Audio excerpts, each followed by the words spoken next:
Hey guys, welcome to Hope It Helps. And my guest, I have a very special guest actually on the show today, my cousin, Mr. Khairy Abuljebain. Khairy, welcome to the show, man. Thank you, man. It's been a long time awaiting this, It's right? been, guys, 3 years. it took us to get to here to sit down, but we're finally here, and that's all that matters. So first of all, Kay, thank you so much for coming on the show. I really appreciate it. Now, I've wanted to talk to you for a while because I think the work that you're doing with your startup is really, really interesting. So the startup's called Maharatkom, and it's all focused on the educational tech space. And you're using, artificial intelligence and data analytics to give people, more insight into, their skills and, maybe help. And it's interesting that what I like about it is that you're tackling three different areas. There's like high school students, and then there's university graduates, and not even that. And there's also for working professionals. And I did the test I think a year ago, 2 years ago, and I was really surprised with the results because it's pretty accurate, but also give me some insight into. I'm like, oh, I didn't know, like that's an area I was good at or that I knew about, and it gave me maybe a new perspective on them. Maybe this is a new avenue I could take if I like this kind of stuff. So it just opened me up to different possibilities, and I think that is something that, reflecting on my time and maybe on yours, that I fucking wish we had when we were growing up. Definitely. And at different points in our life. But before we get into everything, Kay, why don't you give all of us a little bit of background about yourself, and we'll take it from there. Thank you for having me. I'm glad to finally be on this podcast. Yes, I'm honored. Thank you for the introduction. So, my name's Khairy Abuljebain. I was born in the States. Lived there for nothing, 2-3 months. Most of my childhood was in Kuwait. Most of our family was there. Then in 1990 moved to California, and that's kind of where home became home. Went to middle school, high school, university, and started my work experience there actually. And then in 2008 I decided, you know what? Let's try this thing called Dubai. As a Palestinian and an Arab American, I always had this, wanting to be back in the region, wanting to be in an Arab community, Arab culture. Moved here in 2008, started working in Dubai, and been here for 15 years now. It was quite a journey. I'm 43 now, so that work or career path doesn't necessarily go in the direction that you might think it is. Sometimes your interests are something, and then you realize maybe 8 years into your career, you know what? This is actually what I want to do. And that's kind of what led me into becoming an entrepreneur. And it's been exciting. I'm sure we'll talk about it more, but I'm looking forward to diving into what you really touched on in the end, because this is really where my passion is right now. Yeah.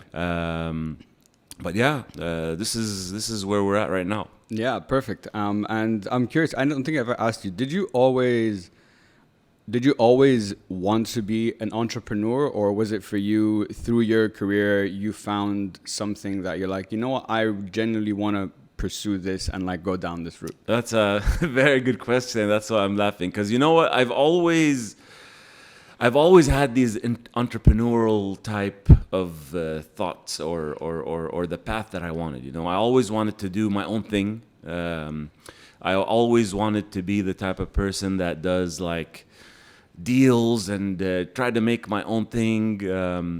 And it's funny because it's not the first time I tried to be an entrepreneur, right? So I started my career in real estate. Started in the States in the mortgage industry.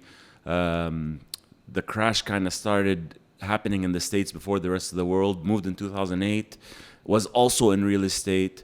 I was passionate about it. Real estate it had the deal aspect, like where you're getting the client, you're creating the deal. Then we went into a venture with my uncle, your father, into the real estate world. Unfortunately, like 5 months down the line, the whole global crisis happened. Yeah. And that's where I started my first entrepreneurial, let's say, step. Yeah. I tried to do, it was mainly in commodities and trading. Tried it for a couple of years, but realized I wasn't ready. Right? Some people are at a young age, they're ready. At that stage, I think my discipline wasn't really there. I knew what I wanted to do, but I maybe wasn't doing it. Yeah, been there. So life actually, and the funny story is, it was a good thing. I don't think it's a bad thing, and I'm not the type of person that like regrets things.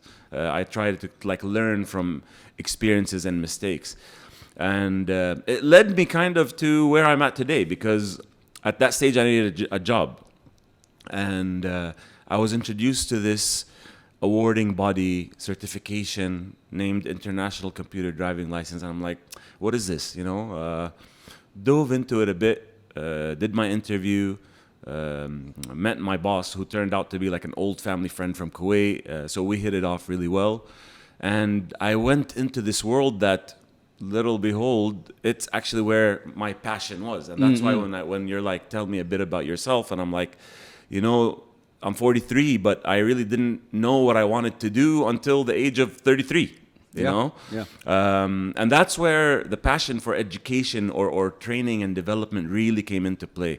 And I would focus even more, the passion came more because I was working on projects that were impacting society. And that's when I say my passion, it came in that regards, because we were working with like government entities, we were working on projects that dealt with the youth, or like the national visions on empowering youth, to prepare these youth to take the next steps and strides. Worked on a lot of like cybersecurity type of initiatives, and at the time, because I was so involved in these social impact projects, my passion was, you know, I love what I'm doing, and I love where it's taking me. And then it led me to what I'm doing now. So that's why I'm saying, yeah, to answer your question, yes, I've always had that entrepreneur type of mindset where I want to do my own thing. I want to try to build it. I want to try to make it.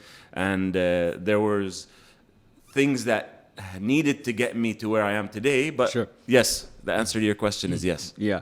And what's interesting is, and I think this is something that a lot of people struggle with, is there's this famous thing, there's like the famous saying of finding your passion. And I feel like a lot of times when people say that, it's almost like you have to find it when you're like super young. If you didn't find it then like you're never gonna find it. But in your example, you found it later than other people, but myself included. Even with the work I'm doing now, if you asked me a couple of years ago, you came and visited me in Amsterdam. Yep. We chilled, we sat, whatever. Podcasting never even was a thing. It didn't even come out of my mouth. It's like, oh, this is something I'm gonna do, and like here we are, like 4 years later, and like this is where we're at. So I just want people to remember that I'm not trying to preach here, but like just because you don't have it now doesn't mean you won't have it later. 100%. And I like what you said, that you always learned. And for example, if you didn't go into, if that company wasn't the company you actually went into, maybe you wouldn't even be like, you wouldn't have started what you're starting right now. And actually, to add to that, when I said my first entrepreneur like venture, sure, with ICDL, it wasn't only the passion, but even like the corporate discipline, the working with the corporate bureaucracy, the different management styles, you wanting to grow and be your own manager. But I think I definitely needed that kind of structure, discipline, understanding the business, how to run a business, getting on a flight 7 a.m. and coming back at 12 a.m. You know what I mean? That grind is what I was missing that first time. Yeah. So maybe I had the right ideas. I could have possibly done things with it, but I wasn't disciplined yet. Sure. And I'm proud to say that. You know, I'm not embarrassed to say, because these are the journeys. So touching on what you're saying, sometimes people find their passion very late, right? And you see it with, I mean, I'm not going to say the cliche stories, but we see it with a lot of the successful people or the successful stories and these big franchises. You find the founder was like 57 or 65. Yeah. You do find founders that are 20 and 21 that have created fantastic ventures and ideas. But what I'm trying to say is to harp on what you're saying. Sometimes you don't know that your passion is in something that's probably going to come down the line. You start your career thinking, this is what I want to do, this is what I'm going to do. And I think maybe that falls more on professionals like lawyers, doctors, engineers, because you're kind of on that track. Yes, they could possibly become business owners, but what I'm saying is, because it's a profession, you have those levels that you have. There's like a roadmap. Exactly. Yeah. So I love what you just said, because I'm a big believer in that, and I do believe age is, it's just a number. There's not one track set. You have to be from 21 to 25. You got to do this, and you got to find this. You might find it much later in your life. Exactly. Yeah, and I think that's and I love what you said. And I think that's something so important to remember, because I think sometimes like that sentence is like, find your passion, is like incomplete, but like it should be whenever, like at any time or any point. And like you said, like you make your choices in life or in your career or in your work, no matter which way you don't know which way it's going to take you. So you don't know when, where, how, sometimes, and that's fine. Even if it doesn't, that's fine. You can have a very successful career as working with companies and so on. But let's bring it back to Maharatkom. All right. So you were in ICDL for like 8 years, I think, for quite a while. About 5 years, yeah. Yeah, 5 years. And it was all about certifications and so on. And I didn't know that it was about like certifications and stuff. But now, with knowing what Maharatkom is, I'm like, okay, I see the track. I see the link. Okay, the link, exactly. I'm like, okay, certifications, but you took it a step further and you wanted to focus mainly on the educational side. So tell us the Maharatkom story. Where did the idea come from, and what did you see as like, this is something I believe that is worth pursuing? So just to touch back on ICDL, because it's really why it led me into Maharatkom. So with ICDL, again, because we were working on social impact projects and working on digital certifications, and at the time, digital literacy was just starting, right? I would say like early 2011, 2012, national visions were all about digital literacy, all of this. So because of that, through the years, we were doing projects, we were working on cybersecurity, we were working on all these things, but I was realizing there was one element that was kind of missing, and it was being called for by stakeholders, is that how can I pre-assess where my employees are when it comes to digital literacy? So we had something basic, but it really wasn't defining, did you need Word, or did you need to learn more on Excel? You know what I mean? It was like more of a whole package. Sure. So when I left ICDL, I had a good network of people that I knew, and I kind of knew the direction I wanted to go into. And funny story, it wasn't really Maharatkom. It was more like, okay, let's go back to that previous thing that I did. Let me get like agencies to like certain companies in Europe and try to sell their product here. So that's where I saw you in Amsterdam several times. So I partnered up with a few companies in Amsterdam. One was in the online proctoring space, and one was in the assessment phase, but not really what we were doing. And I tried to sell their idea, and then I was like, you know what? I'm seeing a trend in the region. The call for 21st century skills, focus on behavioral and soft skills. And I was like, you know what? Yeah, because we got so into digital literacy, and I think maybe the high school generation right now has so much screen time that interpersonal kind of skill, I don't want to say is non-existent, but it needs work. It's lacking, right? for sure. It's lacking. Yeah. I mean, you could be a genius at what you're doing, but if you're not relaying that message to your boss or to your coworkers, you're lost in translation, right? Yeah. And that's where the idea of Maharatkom slowly started to come. I'm like, you know what? There's a lot of psychometric assessments, just to give you a background. Maharatkom is a psychometric assessment. It's focused on behavioral and soft skills. There's a lot of companies out there. But one thing that I was what I was finding is that a lot of these assessment companies, they give you like a specific assessment for a specific trait. So you have like a test for aptitude, test for critical thinking, test for leadership skills. I'm like, from a management perspective, it takes too long if I'm going to have Khalid take 4 tests for me to understand where he's strong and where he's areas to improve. Yeah. So that was the first step. I'm like, okay, let me think of a test that can kind of combine all of these into one assessment, right? Then I was like, The key here is Arabic.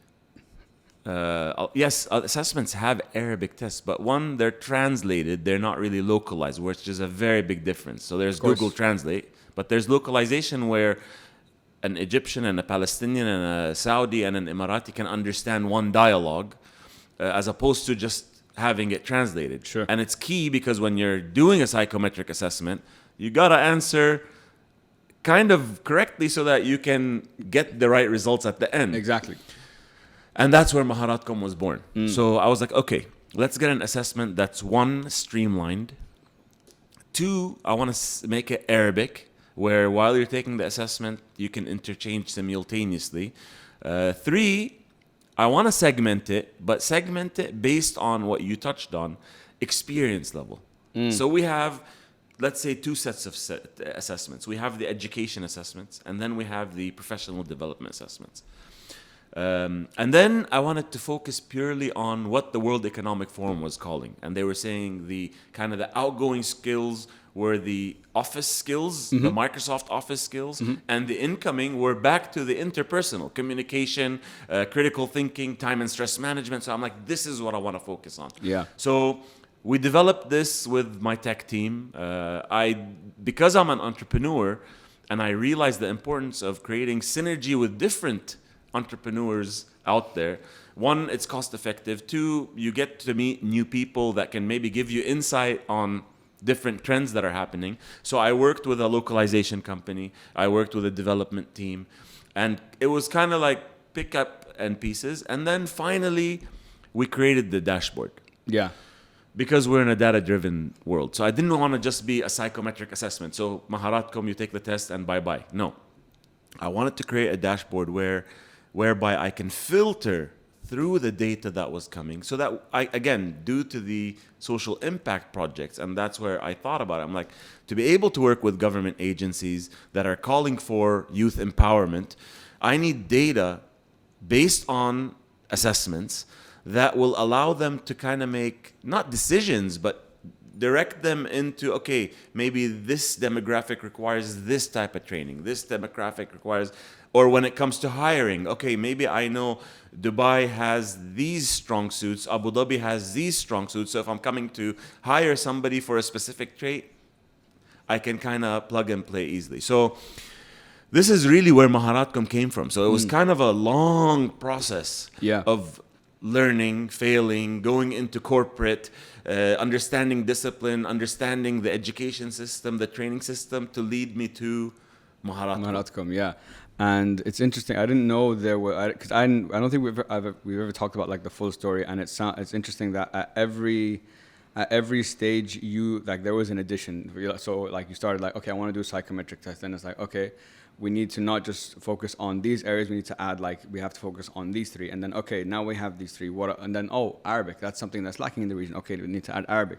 And then, we need data analytics. Okay, now we create the dashboard. So what I love about Maharatkom is there's a lot of I see it from both sides. I see it as a user and I see it as a business or as, for example, as a country, society, whatever.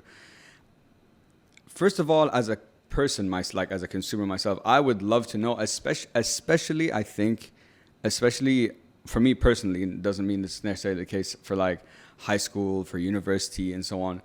In a professional setting, it's more interesting to know. I'm like, okay, I didn't know I was good at these areas, but when I think you're first starting out, you really don't know what you're good at, where you're supposed to go, how you're supposed to go.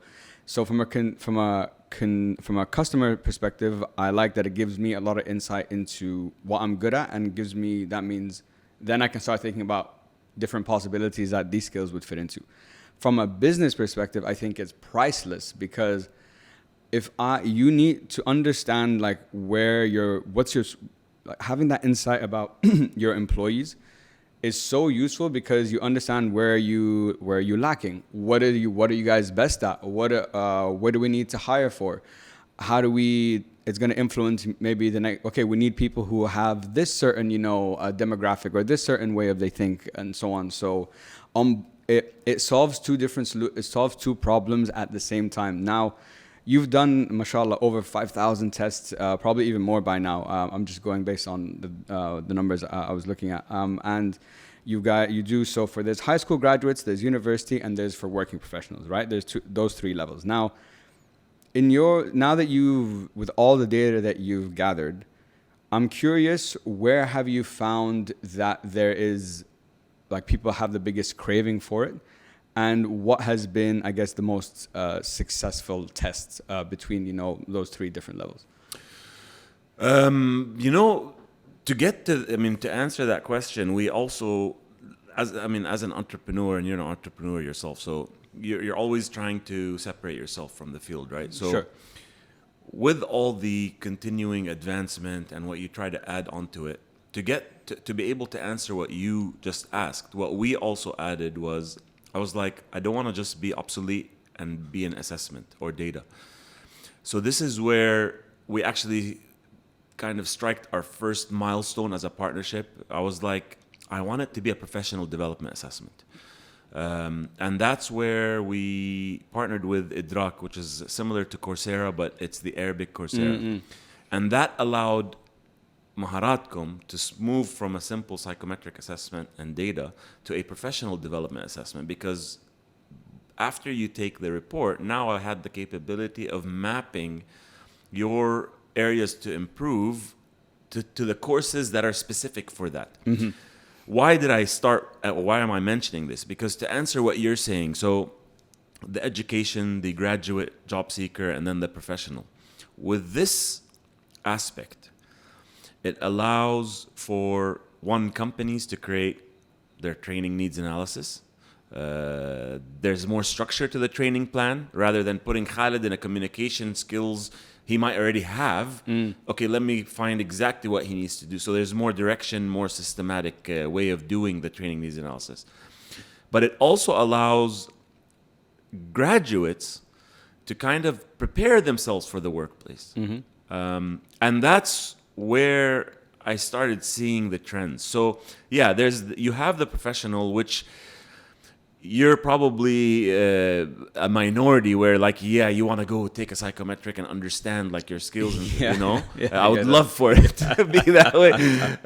But like, when it comes to the business side of things, it's more like the employee will probably take Maharatkom because the HR is either enforcing it or they're partners with us, When it comes to the university aspect or even the high school test, because it's appealing to the consumer and adding this value, it's created a lot of interest.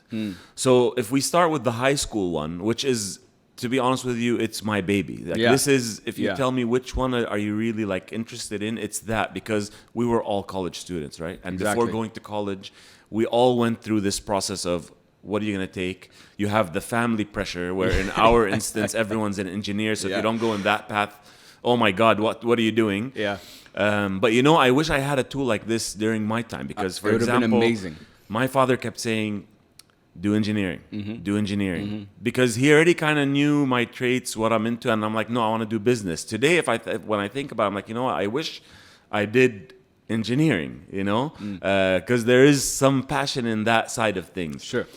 So with the high school test, it's really growing because, one, it's bringing the dialogue between parents and their children closer. Because now you have a report to understand, okay, Khairy is good in 1, 2, 3, and the recommended majors are, so I might have, some kid might say, I want to be a doctor, but it's showing you're not analytical, let's say. It's showing me, no, you should go into, like, economics and stuff. So that dialogue, it's a constructive conversation rather than you're just telling me what to do. Yeah. Same with the advisor. So it's actually picking up a lot. But I think the biggest assessment that's really making traction is that graduate job seeker. I think because obviously the economic situation that's happening, unemployment, the change that is taking place in the workplace, right? We got used to remote working after Corona. We got used to doing our meetings online. This caused a lot of, again, separation between interpersonal skills and actual skills. So my focus, I don't want to say it's only on that, but my biggest focus has been on that graduate job seeker. And I Sure. love it because it's showing us the trends of the outgoing students. It's allowed me to create partnerships with universities,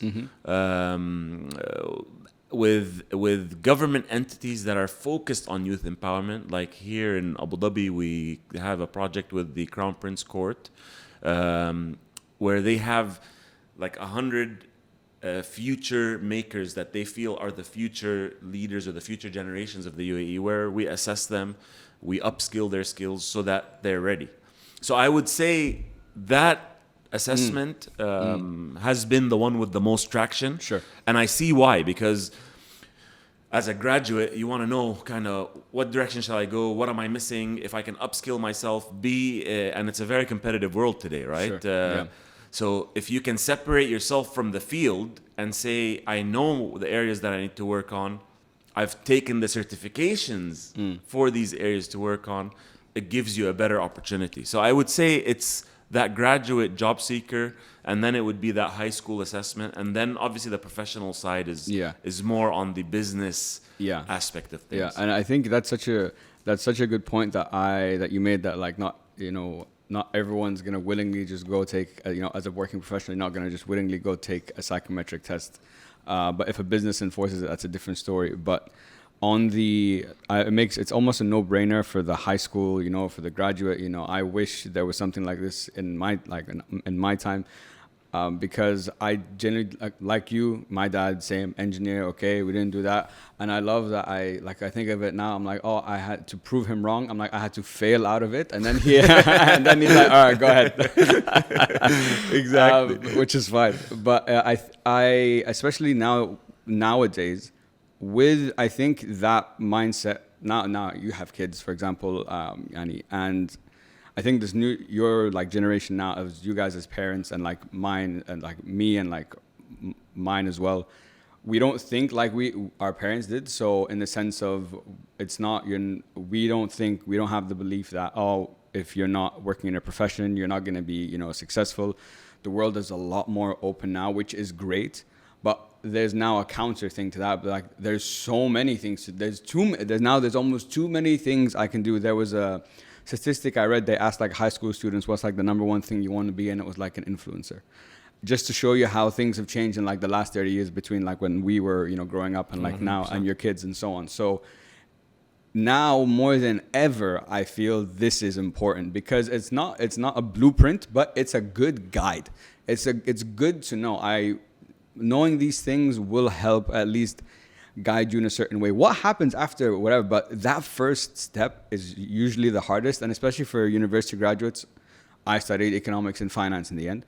I have not worked a single day in economics and finance. I was in sales, and now I'm doing this. So maybe I wouldn't have gone down that path, or maybe I would have actually ended up working in that field, but maybe based on this test, probably not the thing that you're looking for, and so on. So I think now it's more important than ever for especially that demographic, for that kind of age. And you mentioned Arabic, and I think that's a very key differentiator. And what you were talking about earlier, that Google Translate is not the same as someone like an Arab actually writing it out and constructing the question in the way that you're supposed to read it, with that emotion, with that intention, and so on.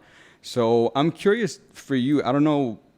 Why do you think there's been such a lack from an Arabic standpoint in the professional development world? I think across the region, you guys, I think are the first and only Arabic and English psychometric test. So I'm curious to hear, why do you think there's been such a lack, and do you see now and it sounds like you want to be the vehicle to change that? That's a very good question, and I would say we're not probably the only one, but the difference is we focused on the Arabic localization. So there are assessments out there that are in Arabic. They're not as localized, so the accuracy of the report might be skewed. But what you mentioned is very true, but I've been seeing a trend recently, because obviously I've been in the edtech field. So you have today organizations or companies that are focusing on Arabic because they've realized that, you know what, it's not wrong. Like before, I would say it wasn't really there because you wanted to make sure professionals speak English. Yes. Yes. And their English proficiency is high, giving you the understanding that if you speak English, that means you're like you're. I don't want to say You're on- more professional, but on a like level playing you're, field. yeah, exactly. Sure. Sure. But it should not be a disadvantage if you do not speak English, right? That's a good Because point. at the end of the day, we live in the Arab region, so Arabic is the predominantly spoken language. So now you're seeing a lot more focus on that. So you have like Idrak, for example. Idrak, all their content is Arabic. They don't have any English content. And they're similar to Coursera, and they have almost 6 million learners. I'm not trying to market Idrak, but respect. I mean, I love what they're doing Yeah. because it touches on what you just said. You know, we have to focus on Arabic. And that's where it's kind of made me stand out because like most of my projects, if I look at my statistics on my dashboard, I would say 65% of the assessment users have taken it in Arabic. Even companies that are giving the assessment to their employees in English, their employees are switching inside and doing it in Arabic. Not because they don't speak English, but they're more comfortable speaking in their native tongue, which Sure. is natural. Yeah, of course. So I'm seeing a bigger trend in that. You're noticing even today, like companies are focusing on having the English Arabic on their website. You're noticing there was a I don't remember. I think it was a few years back where Abu Dhabi government was saying that they were creating the website handles to be in Arabic. I don't know how far along that's been, but I think it's very important as an Arab being in the Arab region. We have to focus on the Arabic. I'm proud to be one of those pioneers in that. I think it's great to see these up and coming companies also focus on Arabic. So yeah, I think it was really that. It was just that to be in an equal level playing field.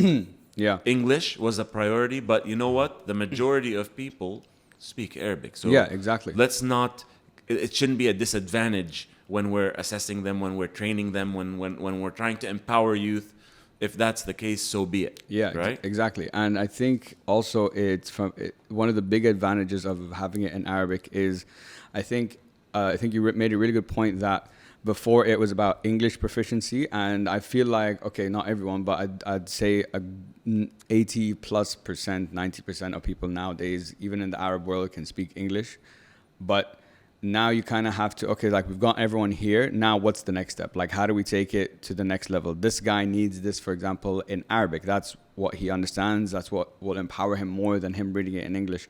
And I think one of the biggest advantages of you guys having it in Arabic is that it opens up the doors in my mind to, there's a lot of untapped potential talent out there that no one knows about.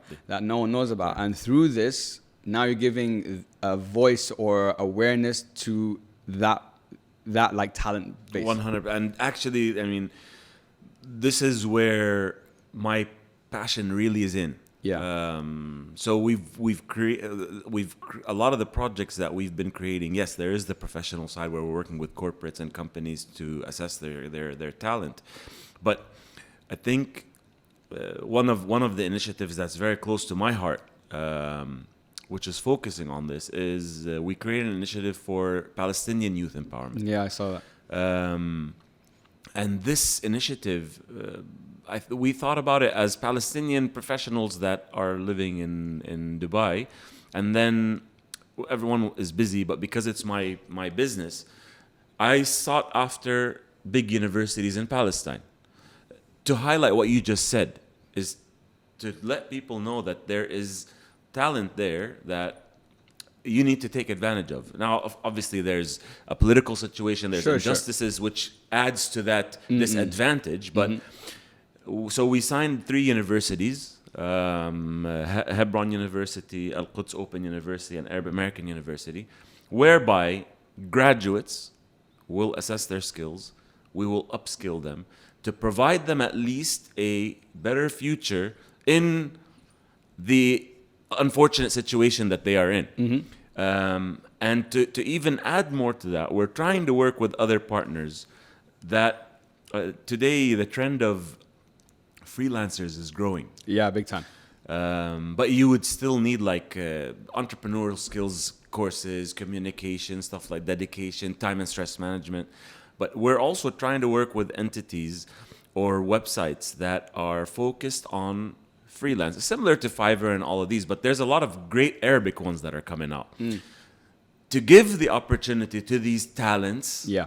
to find, I mean, remotely, to work with people to have a sustainable life. And you would need to do that by being highlighted. So when you can Sure. assess yourself, upskill yourself, and put yourself out there in your own language, Yeah. this is honestly what gives me that inspiration. Yeah. And then you have the other side of things where national visions, and when I say national visions, like the UAE has the principles of the 50. A lot of the countries have the Vision 2030.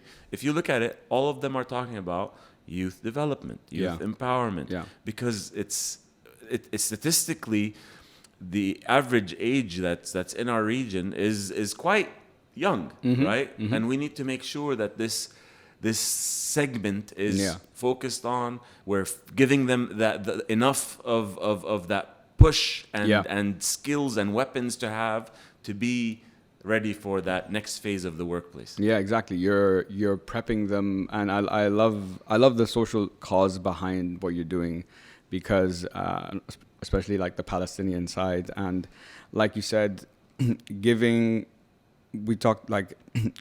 access to untapped potential, and then hopefully providing them with, now, okay, we've helped you understand yourself and what you're good at. Now down the line, the objective is to give you a platform for you to potentially start, work, to get jobs, to do all that kind of stuff. And one thing you talked about is, and we've touched on a little bit, how the different types of skill sets and interpersonal skills now are super important, and whether it's not only in Arabic but also in English. And one thing that you guys do, that, because I've taken different psychometric tests, because I'm like that. Can we have more people? I'm the curious guy. One will tell me this, and I'm like, oh, like I did one recently by Gallup, and it was really interesting. And it said, your strongest skill is strategic thinking. And this is like 3 months ago, and I'm like, what? I'm like, I've never known I'm a strategic thinker. I thought a strategic thinker is like this kind of person, whatever. So again, it was just really interesting to me. But coming back to what we're talking about, what I like about Maharatkom is the holistic approach. It's behavioral, organizational, and situational. Now, for example, in the tests that I've done, I've done tests that are very kind of like what you touched on. It's focused on this, like, how fit am I to be a leader? How good are my communication skills? But it's rare to find ones that are, like, take a holistic approach. And I'm curious, why was that important to you to have those three, to make sure all those three elements are included? Because I feel that by doing so, it enables you, because I know you designed Maharatkom with the aim to be relevant for what today needs. And I think to be relevant for what today needs, you have to encompass those three areas. I'm glad you brought that up, because, like you mentioned, there's Gallup and there's a lot of other assessment companies that when we were doing our research, we found that most assessments are general questions. So like it's not pertaining to a specific situation or a specific scenario that you might go through at work. The other thing that we noticed was the trend. The answering option was either strongly agree or strongly disagree. That was the benchmarking. Yeah, there wasn't levels to it. And there weren't even like reactions to a specific, so it might say, are you a morning person? Strongly agree or strongly disagree. Like it's not really telling me who Khalid is. And it's touching on a point that you also mentioned, highlighting the talent that you have or give an advantage to the disadvantaged. This is where the holistic system came from. So one, we were like, we want it to be time efficient. So I don't want to give 4 assessments. So we made it one that encompasses behavioral, organizational, situational, critical thinking, leadership, all in one assessment. 2, we wanted it to be completely situational based, meaning all our assessments present you with a scenario or a situation which you've taken, and you have to there are 3 or 4 options of reactions of how you would react to that situation or that scenario. And it's only work-based. Yeah. Because at the end of the day, I want to know how Khairy is in the workplace. Sure. I don't care how Khairy is with his friends or socially, because I want Khairy to be efficient and productive at work. Yeah. So I was like, that's what I want to focus on. Then I wanted to focus on, and this is where the segmentation came, on the experience level. So each one of the assessments asks questions different than the other. So the graduate will probably get questions more about what type of work environment they like, how they would deal with general situations at work, whereby a mid-level assessment will focus on how this person manages a team and how this person reports to higher management. So this was very important for me. And in the high school one, I wanted it to be as free-going. Sure. Because I want engagement. I want the highest level of engagement. Yeah. So the high school one is about your interests, how you manage your schoolwork, how you are with your friends at parties because that's how I will really identify what Khalid's interests are. And I loved how you said you felt that the report was accurate. Because accurate is a very loosely used word, right? Yeah. I don't think you can get something that's 100%, but the more feedback that I get from people that have taken the assessments about how much they related to the report, even when it came to areas of improvement, which a lot of us don't like constructive criticism, right? But when you agree to that, it gives me a sense of satisfaction saying, you know what, we're on the right track. Now, another point you touched on about having the assessment being about today, the workplace is continuously changing, right? Exactly, Nobody knew COVID was going to come in and change completely everything, the way we work today, right? I mean, today on LinkedIn, you would see maybe 10%, 15% of the jobs that said hybrid. Today, 60% say, because now it's become a selling point to the candidate to work for you as a company, right?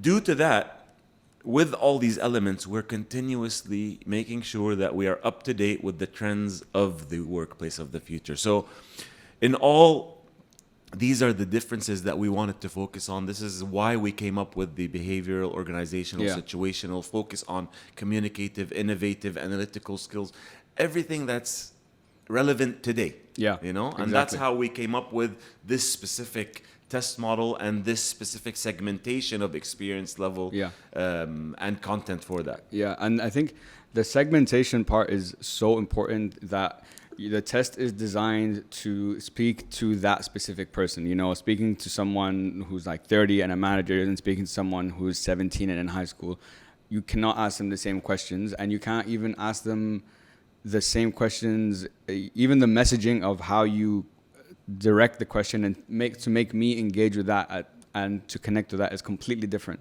And I really like that it's the situational aspect is a crucial part, because that is that I think gives you a real sense of, you know, yourself, in the sense, because it's based on real life things that will happen, you are going to go through at work. So it's interesting.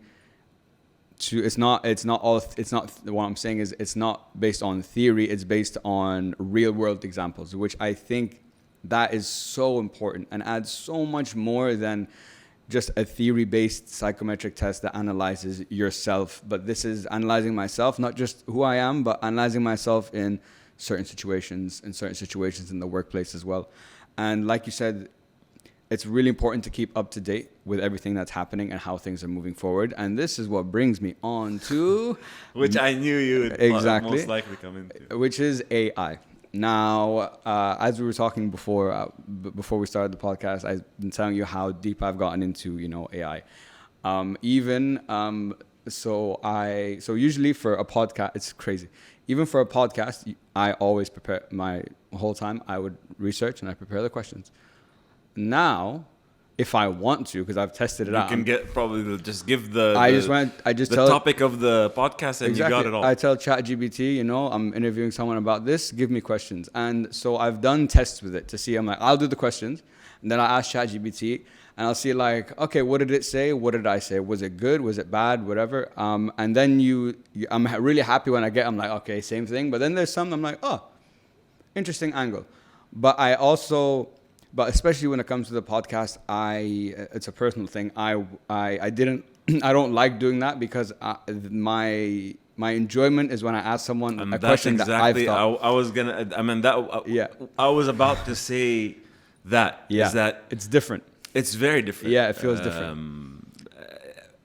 AI. Look, AI is. I think it's essential, right? Yeah. Because I mean, as a world population, we're growing. We need to understand trends. We need to understand. There's great things that are happening, and there's also horrible things that are happening, and that's why you'll notice like COP and all these the strive to create startups that are involved in climate change and all of that.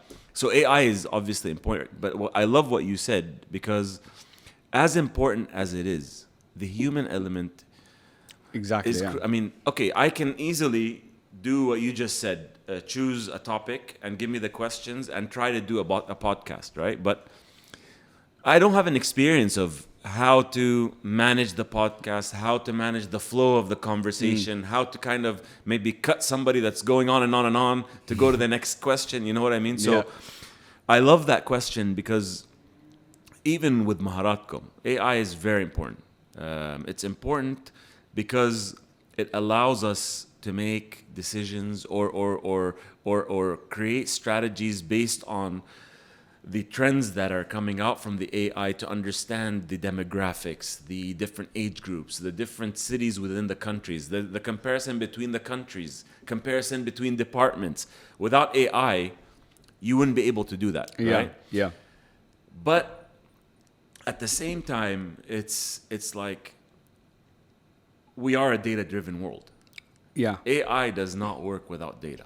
True. Right? So if artificial intelligence is there, but you're not feeding it data, the accuracy and the efficiency of what you're going to get is extremely limited. 100%. So for me, I think Maharatkom kind of is I mean, nobody can say, okay, I'll just go to ChatGPT and ask it to ask me psychometric questions and give me a report, and that means it's there. Yeah. The human aspect of understanding the gaps that we have, understanding what the needs are in the region, understanding where the region is going, understanding on the specific segmented groups, creating the assessment, going through the trial and error. So we've been through a lot of different versions of Maharatkom. Without that human aspect, without actually assessing 5,000 people, the AI would have not benefited me as Maharatkom, because the data and the relevancy of the trends and all of these things wouldn't have been there. So I love AI, but I'm still big believer in human interaction, human aspect. And we've talked about a lot of these things, you and I, on the side when it comes to like the metaverse and stuff like that. I do believe in the importance, but I love the human element in everything, and I think it's crucial. Yeah. I don't know if that answered what you were trying to ask me, but no, but it was I love how you built on what I was saying, because it also made me like, I've been reflecting as you've been speaking on like the chat, for example, using chat GPT for interview questions. Now, on once there's half of me that can be like, for example, someone like me, I've already done this a lot, so for me, like, oh, I can go do that, but like you said, the human element. So me, when I sit down and I'm thinking and I write down a question, and even how you make me feel, right? Exactly. Like, if I was talking to somebody else, I might not feel as free talking. Yeah. Or, you know. So and I must say, because I have tested it on some. Maybe I have taken like one question just to see and like test it out. I must say, it doesn't feel the same to me. Even when I'm asking it, I can still ask it in the right way, but internally I know, like, 'cause I know, I'm like, it doesn't feel as good to me. But that's one side.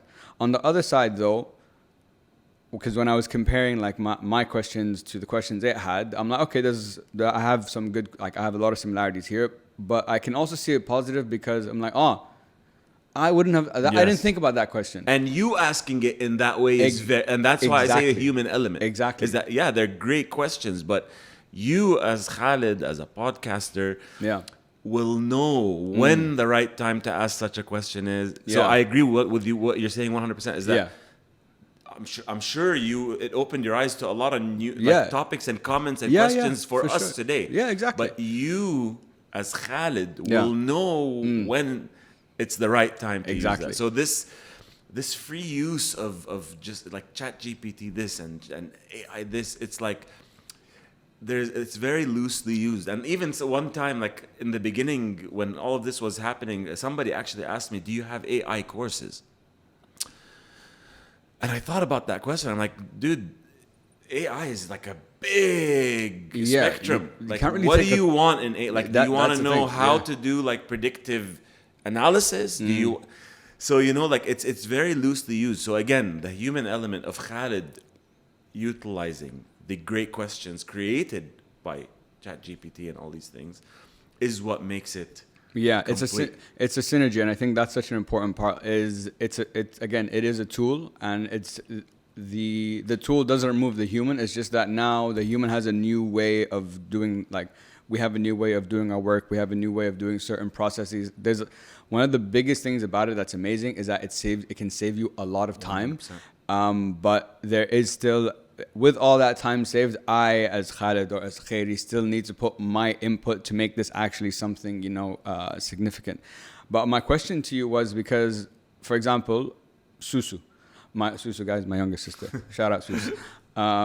So she's 18 now, and she's like in university and stuff. And I've been thinking about, is AI good or bad for education? Because, and I was having this conversation with actually Lujane last week, and she was telling me, as for a trainee, as a new lawyer, when a new lawyer comes in, having something like this is actually bad because you don't train yourself on how to read the law, how to interpret it. Yes, you can maybe get the skeleton of it and that kind of stuff, but how to you don't get dirty. Yeah, you have thank you very much. You don't get dirty. So now especially for education and like people in like high school, university, like for example, writing a paper, you can get it done in 1 second. You put in the prompt in the right way, it will give it to you. Is this because I've been having this internal debate in my head, I've been getting into it, so I've been having conversations with people. I'm like, some are for, some are against. Now I'm a big pro. This is my perspective. I'm like, okay, internet gave everyone all these new. I was having this conversation actually with Bassel, my brother, and I was telling him like he's like, no, and it doesn't change and whatever. I was like, internet it gave everyone new capabilities. It gave everyone a new playing field. And so that's how I kind of see AI right now. Everyone's like, yeah, it's going to replace jobs, it's going to change industries. Yeah, but so did the internet. And now we cannot live without the internet. And now AI is a nice thing to use and whatever, but down the line, we won't be able to live without it either. So the challenge becomes the people who win are going to be the people who can utilize, in my perspective, those tools the best. So I've gone on a bit of a tangent. But my question to you is, do you see this as a positive or a negative for the education field? And yeah, I'm curious, what are your thoughts? I mean, it's a great question, and it's funny that you mentioned the internet, because as you were speaking, I was going to touch on that. Is that even for us, like my generation, so you were born 1990, right? 90, yeah. So AOL kind of started coming out in 93. I was in 8th grade.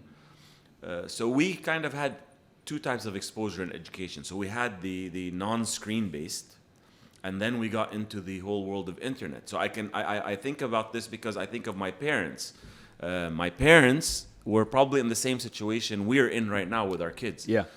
I think with AI, I don't think it's a negative.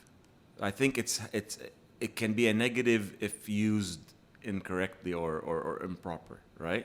So when it comes to education, when the internet came out, it was a lot more about exposure. We got so exposed to things. We did research. There wasn't like, if we had a paper, the internet was so useful. Probably teachers didn't like it because we weren't doing the book work, but we were doing research online to understand things, to do all of these things, right?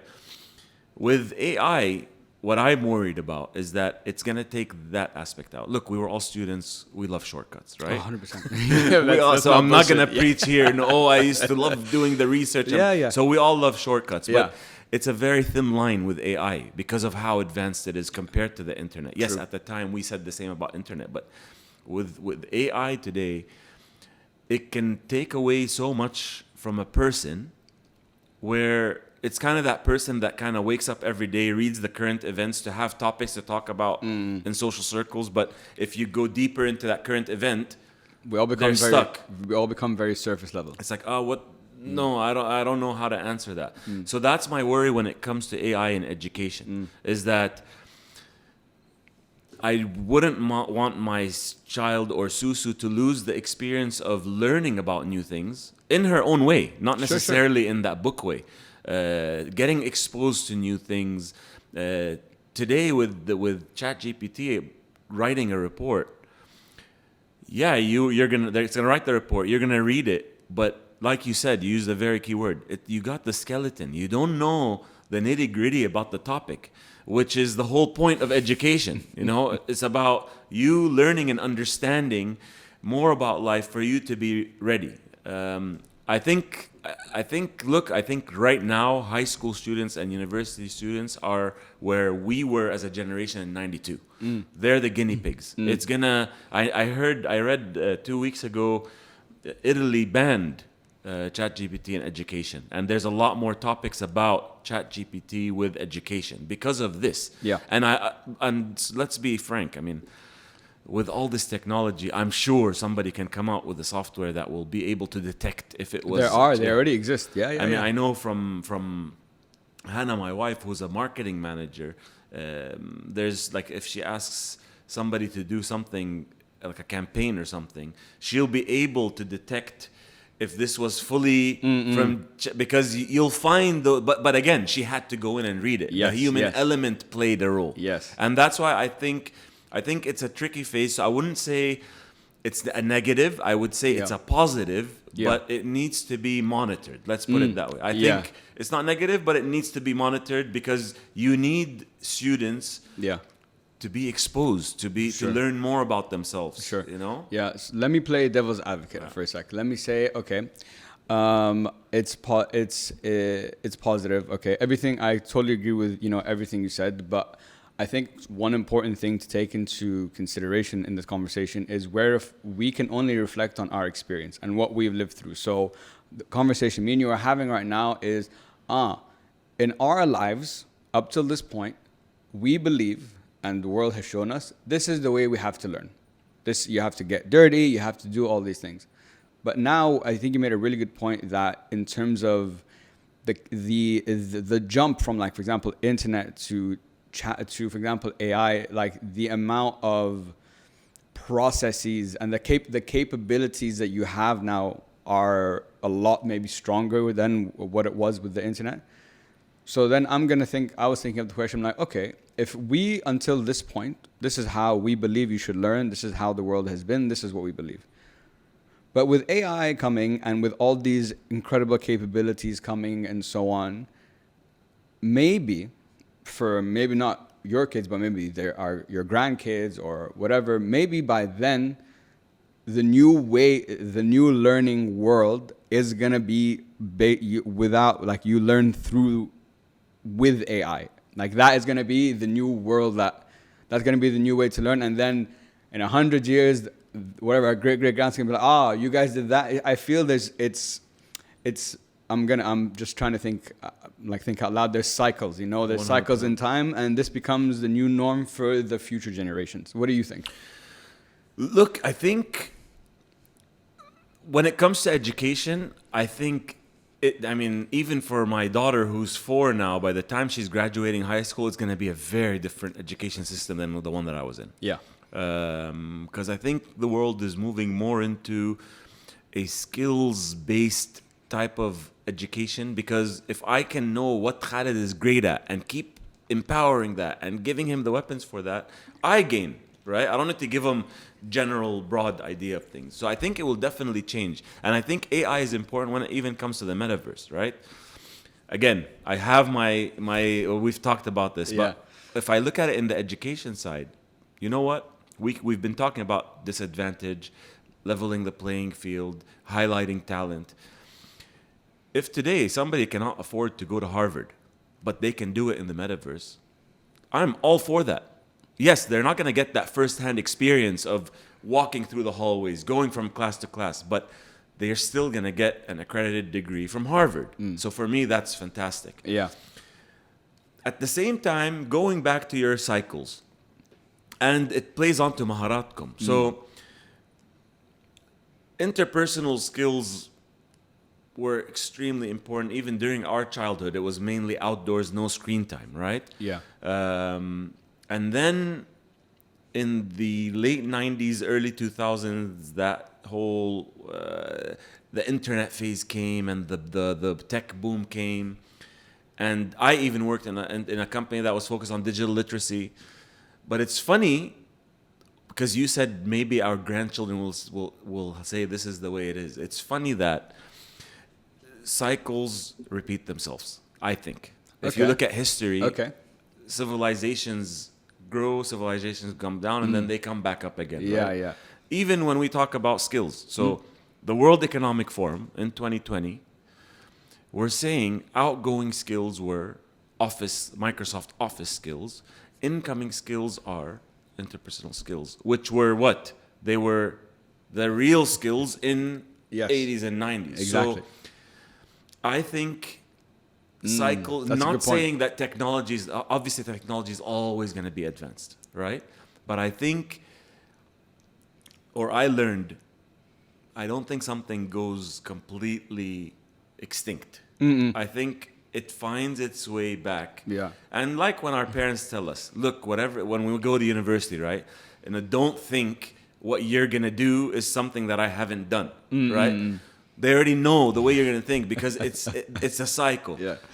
But again, I think like certain segments of our life will change. Like education is definitely going to change. Yeah. I don't think universities are going to be the way they were today. Yeah. I think it's going to be very different. Yeah. I think majors and degrees are going to be very different. Yeah. There's going to be a huge transformation happening. Yeah. But to what you're saying, I still see things cannot be taken out. Like interpersonal skills cannot be taken out. Yeah. Human interaction cannot. Yeah. We're what, probably 8 billion today. Yeah. How are you gonna eliminate half of that? Maybe our misuse of planet Earth might. Sure. But I mean, where are you gonna put these people? And it's funny. I mean, I'm sure everybody sees these videos, like that video of the robot that was overworked and it just collapsed. I don't know if you saw it in Japan in a factory. The robot was doing a human job, but by like hour 18, it just malfunctioned and it was done. So clearly, one doesn't work well without the other. Yeah. Yes, there's going to be jobs that are going to be obsolete for sure. Yeah. Admin stuff, data filtering, inputting data today. You know, these are probably, but I'm sure during our parents' times there were things that were becoming obsolete. So it's gonna be very interesting to see. Yeah, for sure. The change is exciting, but I think it needs to be monitored. Yeah, I think it has to be monitored. Yeah, I would agree. Or otherwise, it's just gonna be.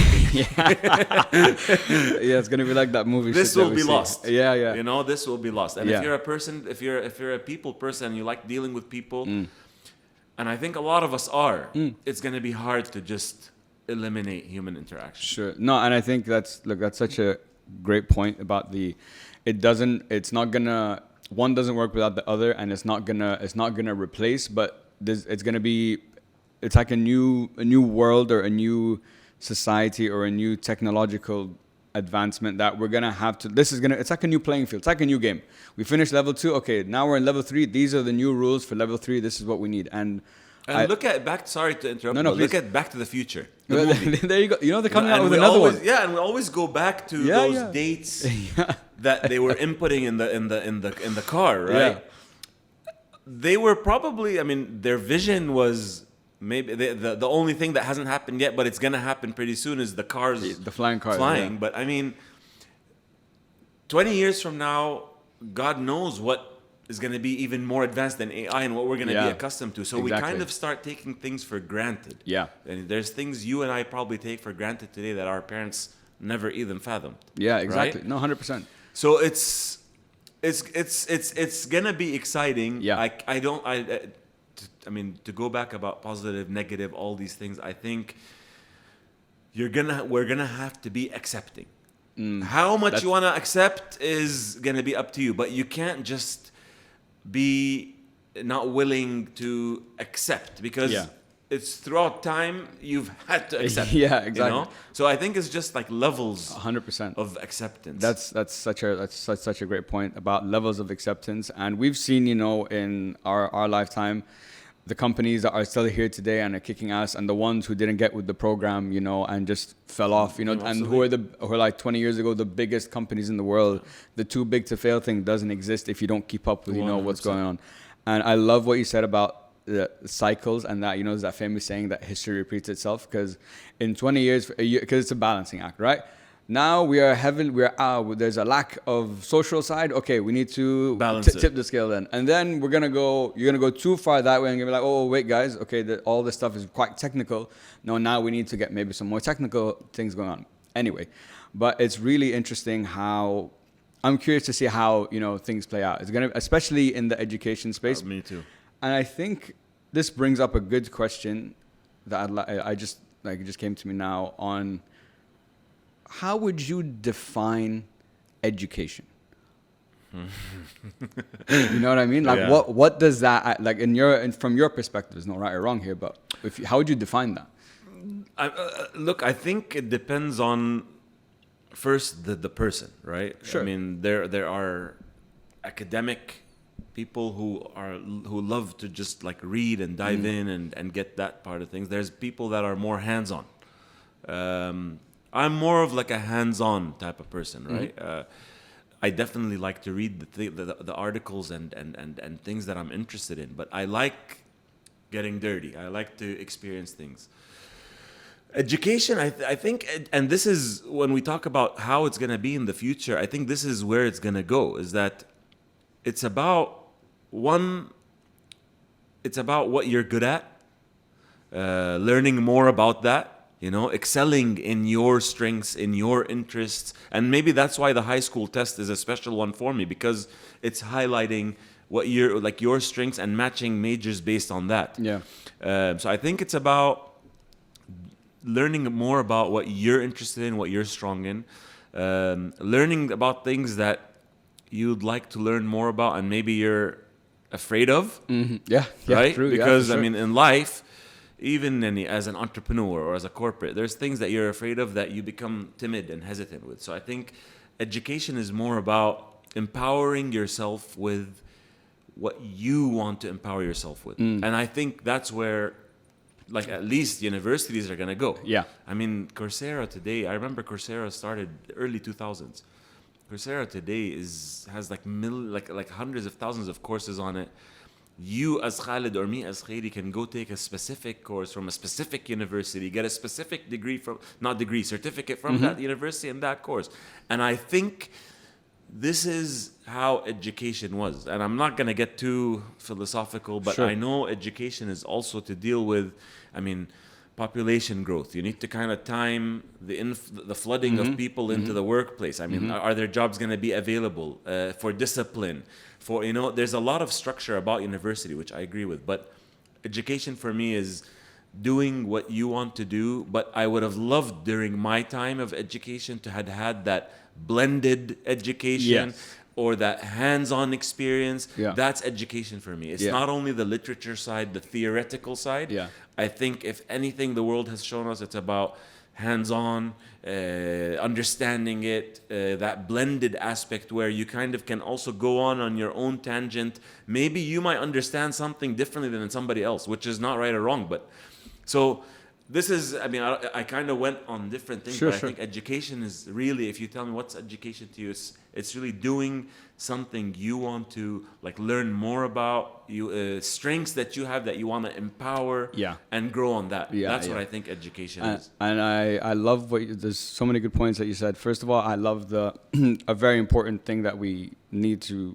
bring into the conversation when we ask that question is education means something different to everyone, and everyone learns in different ways, right? And I think, you can't be super theoretical without having some hands-on experience, or you can't be just experience without having, some actual research and understanding, a deeper understanding from a theoretical perspective about it. But I love what you said about it's empowering yourself in what you like to do and learning the skills and whatever you need to do to go down that path. For example, I know this is not going to happen. So Lana, don't worry. But I would love, in a perfect world, in an ideal world, I would not want my kid to go to school, because I know there's a lot of benefits schools and universities. I know there's a lot of benefits and skills that, for example, on the interpersonal side and dealing with people and structure and discipline and all that, priceless. You're not going to get that thing anywhere else and for that length of time. But I believe if it was up to me, with all and with the Coursera example, you have the ability to become an expert in whatever you like to do. And I believe that, for me personally, for my children, if I could, I would want them to just try whatever they'd want to try, and only empower what they genuinely love and want to do. Because if I do that, and the earlier you start, the better, because it accumulates. It's a compounding effect. So if they started learning about he or she wants to be a data analyst, for example, they won't. But anyway, him starting to get into that at a young age, exposing him to the right courses, empowering him, taking him to see certain seminars, the old education, the traditional education system, there's a lot of good for it, but I feel it's also, in my perspective, it hinders you becoming your ability to become exceptional in a certain field, because it's general, which is good. It's good to be all rounded, but it's not giving me the roadmap and the tools to excel at what I genuinely love to do. And of course, you can't make school specific to every single individual student. It doesn't work that way. But yeah, that's just my 2 cents. I appreciate what you're saying, and I agree with a lot of what you're saying. But sometimes we get so ideal and we forget that there's life. Yeah, right. That's true. So it's true. Sometimes life, most of the time, life leads you into things that you might not want. Like, I mean, the beginning of your career, you're probably doing something that you don't want to do because you need to start earning a salary, sure. Right? So I think I agree with what you're saying, is that I would want my daughters to empower themselves with what they want to do, but keeping in mind that there's also this thing called life that we're in, is that it's not always going to be you always being able to do what you want to do, at least in the beginning, right? Sure, true. Fair point. And I think also, but I think what you're saying will eventually happen in education, because we're seeing it. I mean, university will not... You think it's going to transition into I don't think it will. I don't think we will still be in this... There will be 4-year programs, but I don't think it will be the norm. Interesting. However, I don't think not getting a college degree will be a norm, right? Because, like, let's say I see what today, you mean. Okay. I mean, during our parents' time, masters was there, but I don't think the majority of their colleagues had it, because they were getting married much younger, families, you need to start working. Yeah. In our generation, I think the benchmark has become, when you're applying for a job, MBA preferred. Mm-hmm. Yeah. You know what I mean? Yeah. So I don't see that being non-existent, but the way you get to that is going to be very different. Yeah. Very different. Yeah. And I think, like, before, maybe vocational training was not looked at positively. Today, vocational training is important. Today, when you talk to different ministries of labor, what are they focusing on? They're focusing on entrepreneurship. Why? Because you have a lot of people graduating, not enough jobs out there. So it's like, okay, you know what? Let's see what these guys like. Yes, exactly. Let's teach them how to become an entrepreneur, Yeah. so that we can give them more of an opportunity to make a sustainable income. So again, this is a topic that can go for days, but I agree with a lot of things that what you're saying. I do believe it's going to change into the things that you're saying, but this lovely thing that we call life, sometimes, I mean, and even as an entrepreneur, I mean, and you know it and I know it, without a support like that support system around you, that can kind of feed your drive, you know, because of life, you cannot continue. So That's like for point. me, yeah, I'm doing what I love to do, but without that support of like my wife, without the support of my like close friends, family, you wouldn't be able to keep sustaining what you want to do, and you would have to probably go into another path if it's not successful, right? Yeah. So again, life is beautiful, but I agree with a lot of the points that you said, and I do think education, not even in 20 years, in 10 years is going to be very different. Yeah. And I'm excited about it. I'm very, because I think that's where you will start seeing, you were talking about that tipping and balance. That's where you will start seeing the balance between AI and the human. Because it's going to be, okay, how do we balance this? Khalid, what do you like to do? Okay, so I think it's going to change. It's definitely going to change, but let's not forget also, I mean, this will be, I mean, the last point I will make on this, but academic institutions are also extremely important due to the discipline, due to the social networking, due to your social behavior, your social growth. So I mean, I wasn't a huge, like, I love school guy, but I would say these things are they're irreplaceable. You can't not have them. And so it's gonna have these two types of things, I think. Yeah, and I think you touched on it earlier, is that no matter what, like again, coming back to the cycles, it's not gonna be extinct, but it's gonna be different, modified exactly to fit with where we are now, and you know where things are going in the future. Kay, I just have two more questions for you, and these are questions I ask all my guests, so you probably know what's coming. Either looking back at your career or personally, professionally, whatever the case might be, when I ask you the question, what are you most proud of for yourself? What would you say? What am I most proud of? That's a very big question. I think what I'm doing, what I've been doing, I mean, I'm proud of what the accomplishments that I've done previously in my previous jobs or career. But I think what I'm most proud of right now is that I was able to kind of develop something from scratch, get the validation through existing projects, through subject matter experts, creating the Palestine Youth Empowerment Initiative. I think these things I'm very proud of. And I hope that I can continue on that and create more milestones. But I mean, if you ask me immediately, what am I most proud of? It's that I've been able, and that I'm proud of that I learned from my past mistakes, accepted that I needed to go into the corporate world to get to where I'm at. Yeah. And that was big for me, really, because you asked me a question: did you always want to be an entrepreneur? And I said yes.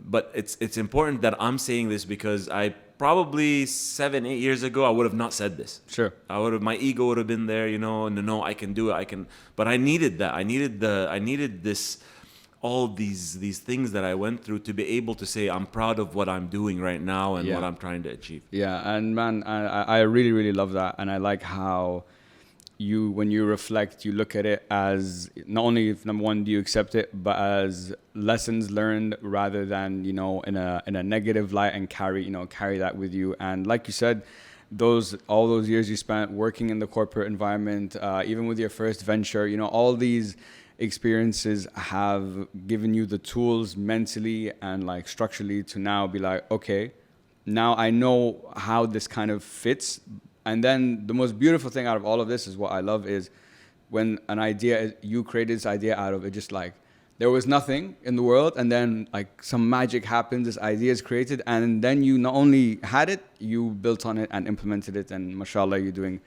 really well. So I'm so proud of you as well. You. And for my last question, Kay, what is the message you'd like everyone to take home with them today? I mean, the message, I think, if we're talking mainly about what we've been talking about when it comes to like Maharatkom, upskilling, we covered points about like leveling the playing field. I think it's important.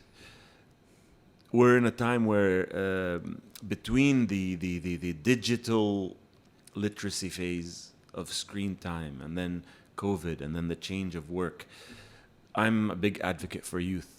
And I think the message is with all these changes and everything that's happening, youth empowerment is key. Yeah. The more we focus on youth, the graduates, making sure high school students are doing what they want. As a proud Palestinian and Arab, I would want the best for our region. Right? Yeah. So I think the message is youth empowerment, embrace change. Try and accept these changes that are happening. It's not easy. Yeah. But I think the message that I would say is focusing on youth. Never say no to like them being better, doing something better, exposing them to a lot more than just things on the screen. I think that would really be my message. Yeah, Youth empowerment. Youth empowerment. And I think that's something so important, and something that honestly, if I'm speaking of myself, I maybe don't give enough credit to or pay enough attention to. Like, I'll say it, but it doesn't feel that way inside. Like, mentally, I know that's the right thing to do, but emotionally, it's a little bit different. But I understand, and I'm seeing, like, Susu's a great example of, because I've been through her, like, I've seen her grow up, and I see where they are now, and I see, like, the good, and I see, the bad. And I think something very important that you said is, that to remember, it's not going to be easy. This change is hard. Everything's going to change. But the sooner you can accept it, doesn't mean you have to right now, doesn't mean next year, whatever, but at some point you're going to have to accept it, because that's where the world's going. And we need to prepare the youth for where we're heading. Okay, this has been 3 fucking years in the making, and I knew it was always going to be a fantastic. But everything happens. I mean, there you go. I mean, maybe it got to this point so that I can be able to tell you about the passion and the projects that have led us there. But thank you so much for this. No, of course. It was a pleasure. No, Habibi. If people wanna connect with you, reach out, work with you, what's the best way for us to get in touch? So the best way would be our website is maharatkom.com. And there's a lot of information on there about the assessments and what we do. And if anybody wants a direct answer or wants to know more, support at maharatkom.com. We will reach out to you immediately. So you guys heard it here first. Guys, if you're interested, if you're a parent, if you're a student, if you're a professional, go check out Maharatkom. Regardless of your level, if you take the test, you will at least have more insight about yourself. I've done it myself, so I'm not just talking bullshit here. It was very interesting to me, and it really did give me areas that I'm like, okay, yeah, I know I'm bad at that. Or like, oh, I didn't know that is something I could be good at. Khairy, this has been a pleasure. Thank you so much for coming on the show. I've always wanted to have you on the show. You know that, because I love what you're doing. I think you're doing a great job. Thank you. I mean, I've been watching your show not only because you're Khalid, but I love the way you present the different topics you cover is fantastic, and I wish you also all the best. Habibi, thank you so much. Guys, as always, thank you so much for listening. I really appreciate it. Please follow, like, share, subscribe. The Instagram handles, Facebook, LinkedIn, wherever at hope.it.helps with 2 S's. And as always, guys, hope it helps. Peace.